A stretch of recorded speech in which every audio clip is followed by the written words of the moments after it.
He asked, what are you reading this summer? Well, I've got kind of an extensive list that I'm working on. One is one of my old favorites. Anything that the author Mark Stein writes is great with me. It's Steyn. His website is steinonline.com. He's a fabulous author.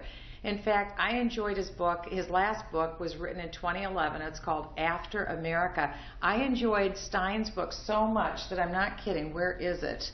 Where's my green thing? Right over there? Okay. So what I did, I took Stein's book, and this is my little journal, the things that I find are important. I write it down. And I actually summarized Stein's book. The facts are so salient, the arguments are so good, and what I find is that it's just important to reread books that are classics or very good, and his arguments are wonderful. So Mark Stein, After America, written in 2011, and it's so good that I took notes on the entire book, and I quote him all the time. That's number one. Another book that I'm reading is called Mother of the Groom. For the very first time, we're having a child that is getting married on June 15th. This is a very big deal.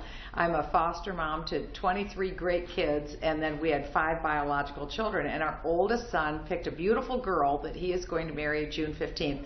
And it's very different when you're mother of the groom versus mother of the bride. And I am determined to be the world's best mother-in-law. That's my goal. And so I want to make sure that we get this right. And so to get off to a good footing, I'm trying to take some tips on being mother of the groom. So whether it is what dress do I buy, how do we deal with expenses, how do I help support and assist our daughter-in-law and not detract in any way, I just want to make sure that I get it right. So I'm reading Mother of the Groom, and that wedding's coming up early, so I'm quick into this book now to make sure I do everything right. The other book that I'm reading, I was with this author yesterday. Her name is Caroline Glick. She's a good friend, but also a great author. And this book is called The Israeli Solution. It's really about the peace process between Israel and the Palestinians. And the thesis of her book is what we've been doing for the last decades hasn't worked. It's blown up in our faces time and time again with the two-state solution. And she's saying maybe we should think out of the box, and maybe we should consider another way to deal with this very important issue. And so we actually started a new caucus here in Congress, and it's called the Israeli Solution. And it's saying, what other ideas are there out there other than the current two-state process? Is there something else that might work? And we're constantly told that we need to think outside of the box, and that's what we want to do. So we had Caroline Glick in yesterday. Hers is just one idea. There's other ideas on how we should deal with this issue. And so anyway, it's the Israeli Solution Caucus, but her book title is The Israeli Solution. The last book that I'm looking at right now, reading, is the new book that's out by Lynn Cheney. She is the wife of the former Vice President. Lynn Cheney is a very accomplished woman in her own right. She's extremely bright. She's been involved for years and years and years in academic excellence in America's public schools. And she wrote a biography on one of the unsung heroes of the United States history of our founding, and that would be one of our early presidents, James Madison. And she's written a brilliant book, and I'm looking forward to reading it. I was honored to be able to go to Margaret Thatcher, the former Prime Minister's funeral, when she passed away recently. Margaret Thatcher was one of the most consequential women in politics in the last 100 years. When I was at the airport lounge in London, the Vice President Cheney and Lynn Cheney were in the airport lounge, and I went over and spoke a little bit with Mrs. Cheney and asked her what she was working on, and she said she was putting together this book on James Madison's life.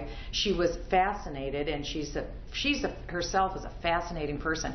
And she was talking a little bit to me about James Madison and why she found him such a compelling character.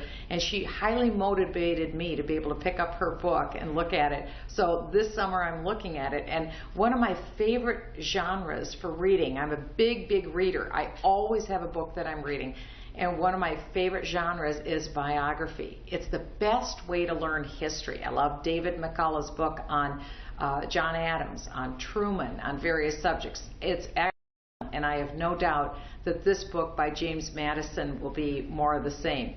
The last book I just finished reading was one dealing with the history of American heiresses a little over 100 years ago that had traveled over to England in search of marrying a duke or a count or an earl. It's really a takeoff on Downton Abbey, the very popular show on PBS. And so this is a book that I read that was true, and it was a historical version of how this whole process worked. And it was absolutely a fascinating book. So I like to read a wide variety of books on a wide variety of subjects. My daughter also just gave me another book that I'm reading, and it's called 100 Dresses. It was from the Metropolitan Museum of Art, and it was on the 100 most beautiful dresses that have been designed by various designers in the last 100 years. Or I guess actually more than that, more than 100 years. But there's an Yves Saint Laurent dress from 1955 that I'd love to have copied. So I love a wide variety, not just political. I like a lot of different things, but my top book I'm recommending is Mark Stein's book. Then I'm recommending, well, for myself, I'm reading this one on Mother of the Groom. Then my next book that I'm recommending is Israeli Solution by Caroline Glick. And then also Lynn Cheney's Bafo book on the life of James Madison. And again, you can't go wrong with some light reading as well. So that's what I'm reading this summer. What are you reading this summer? Tell us what's on your summer reading list. Tweet us at BookTV. Post it to our Facebook page. Or send us an email, booktv@cspan.org.